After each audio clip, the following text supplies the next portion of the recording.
Qu'est-ce qu'elle fait là, celle-là? Hello famille, j'espère que vous allez bien. Aujourd'hui, on se retrouve pour une toute nouvelle vidéo. Aujourd'hui, on va parler de mon bypass, de si je regrette l'opération ou pas. Alors, comme vous savez, j'ai été opérée d'un bypass le 3 juin 2020. Je pesais 160 kilos. À 7 mois post-op, j'ai perdu un peu plus de 35 kilos. Et je vais vous expliquer si je regrette ou pas. Alors, au début, clairement, je regrettais l'opération.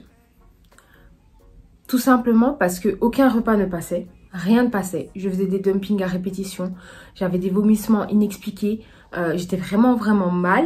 Et au fur et à mesure du temps, j'ai été suivie par les diététiciennes Feeling Food et ça va beaucoup mieux. Ça va beaucoup mieux.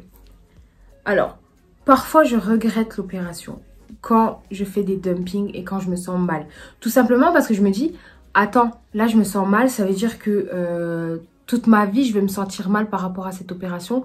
Toute ma vie je vais sentir ce truc en moi qu'à chaque fois que je vais manger du sucré, à chaque fois que je voudrais manger quelque chose au restaurant, ben, j'ai peur de tomber dans les pommes, j'ai peur de faire une crise, j'ai peur de vomir.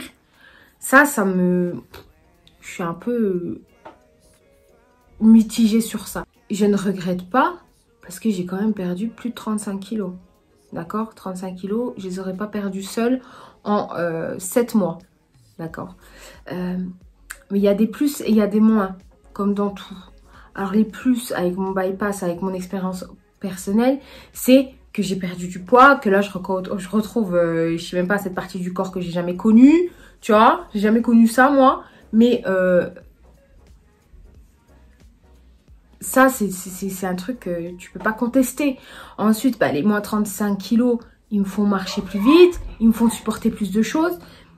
Ça me donne confiance en moi, parce que là, je suis dans une robe quand même moulante, que je vous ai fait des photos. Ça te donne quand même confiance en toi. Ça améliore ta santé, ça améliore les relations avec les autres. Enfin, voilà, tu te sens bien. Quand tu en perds de poids, tu te sens bien. Pour les bypass, les moins, c'est les dumpings. Faut pas se le cacher. Un dumping, il peut venir à n'importe quel moment. T'en sauras rien. T'en sauras rien. Tu sais pas comment faire. Et moi, j'ai trop peur que ça m'arrive à l'extérieur ou quand je vais reprendre le travail. Quand ça m'arrive au travail, vous imaginez avoir un dumping quand tu es au travail? Ça va être la guerre. Ça va être la guerre. Et du coup, ça franchement, c'est un aspect négatif. Ensuite, les aspects négatifs avec mon bypass, c'est quoi? C'est, comme je vous ai dit dans les autres vidéos, c'est les plaies malodorants, les diarrhées. Bon, là, ça s'est calmé parce qu'avec la grossesse, je pense, grossesse, t'es constipée, bypass à la diarrhée, il y a l'entre-deux. C'est super, je suis on flic et je parle de sel, mais c'est pas grave, d'accord? C'est pas grave du tout. Mais moi, ce que je retiens, c'est que j'ai peur d'être en échec. Je vous explique pourquoi. Tout simplement parce que je suis partie de 160 kilos. Et moi, je pensais vraiment que quand on partait d'un haut poids, on perdait vite. Et qu'est-ce que j'ai été déçue de perdre doucement. Je vous jure, j'ai été trop déçue. Et même à l'heure d'aujourd'hui, je suis très frustrée de ne pas avoir atteint les 100 kilos encore. Parce que j'ai vu plein de témoignages de personnes qui partaient de 160 kilos. 170, 150, mais qui ont atteint les 100 kilos en 5 mois, en 6 mois. Et moi, de voir que j'ai perdu 35 kilos, je suis à 123 kilos. Mais je suis tellement loin des 100 kilos, mais tellement loin. Genre, t'es à l'autre bout de la terre, quoi. J'ai l'impression que j'atteindrai jamais ces 100 kilos. Et ce qui s'est passé, c'est que lundi soir, il y a eu l'émission sur M6 et franchement, j'ai pleuré devant. Franchement, j'ai pleuré parce que ça me saoule, parce que j'ai pas envie de pleurer maintenant. Parce que je me dis, putain, je suis tellement loin des 100 kilos, j'y arriverai jamais.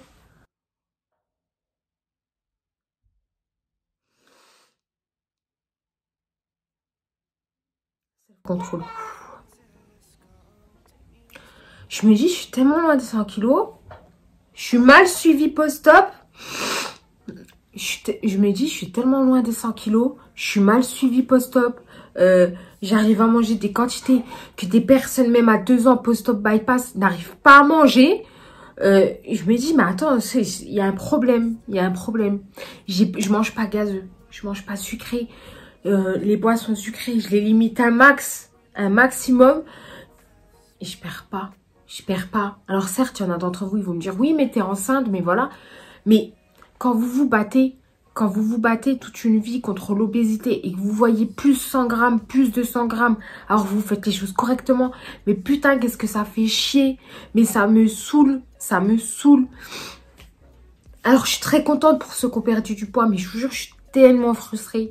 J'ai l'impression, ces 100 kilos, je les atteindrai jamais. Mais jamais de ma vie. Je vais beau tout faire dans ma vie, mettre au sport, faire ça, je les atteindrai pas. Et je comprends pas. Je comprends pas. Alors, j'ai compris quelque chose.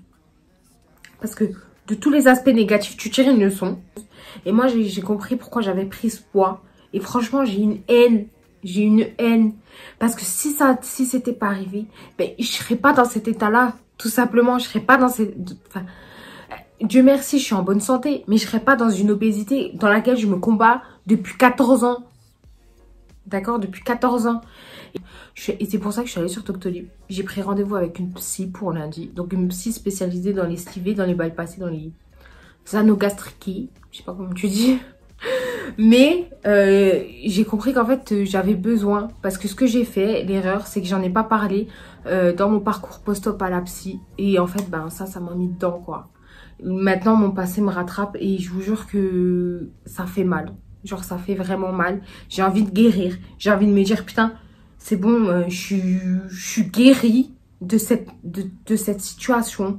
Et j'y penserai plus jamais de ma vie.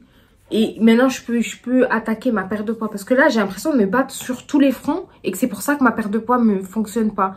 Donc du coup, j'ai rendez-vous avec un psy parce que je me dis qu'il faut vraiment que je règle ça. Si je veux aller mieux, si je veux me concentrer pleinement sur ma perte de poids sans que le passé me rattrape à chaque fois, faut que je guérisse.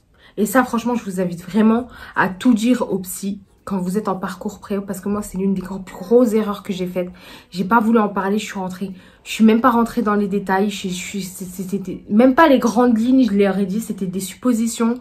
Et du coup, ben, j'ai un goût d'inachevé, et ben, je vais y remédier tout de suite. Il y a pas à attendre, j'ai pas envie d'attendre et que ça s'aggrave, donc je vais y faire ça tout de suite. Lundi j'ai rendez-vous et en plus dans la semaine après jeudi je vois mon bébé, mon bébé d'amour, je vois bébé, donc du coup ça va me remettre un peu de paillettes dans ma vie. Je vous jure, je vous ai dit, la vidéo elle concorde pas avec ma tenue là, mais bon. Je me devais de vous expliquer ça parce que vous me suivez et je peux pas tout le temps dire oui tout va bien, tout va bien, tout va mal, tout va mal. En fait je suis entière, j'ai pas envie de cacher les choses. Si une semaine ça va pas, si 2 semaines ça va pas, si 3 semaines ça va pas, certes ça va énerver des gens que je sois toujours pas bien, mais en même temps c'est la réalité d'après opération. T'es tellement frustré, t'as l'impression que ton bypass c'est un échec, toi ta sleeve c'est un échec et que t'es perdu, y a personne pour te conseiller. Bon, j'ai des diètes, mais il n'y a personne qui te dit ouais, ben voilà, ton estomac il mesure tant, tu peux ingérer tant, mais c'est pas normal à 7 mois post-op. Voilà, parce qu'actuellement, je mange 300 grammes, 200 grammes par repas, plus un dessert. Il y a des personnes à 2 ans post-op, ils mangent pas ça. Voilà. Donc voilà la famille, j'espère que cette vidéo vous aura plu, même si... elle est un peu bizarre. Moi, je vous fais de très gros bisous. N'hésitez pas à commenter, à liker, à partager cette vidéo. On se donne rendez-vous dimanche pour une vidéo ou un vlog. Je ne sais pas encore. Voilà. Bisous à la famille.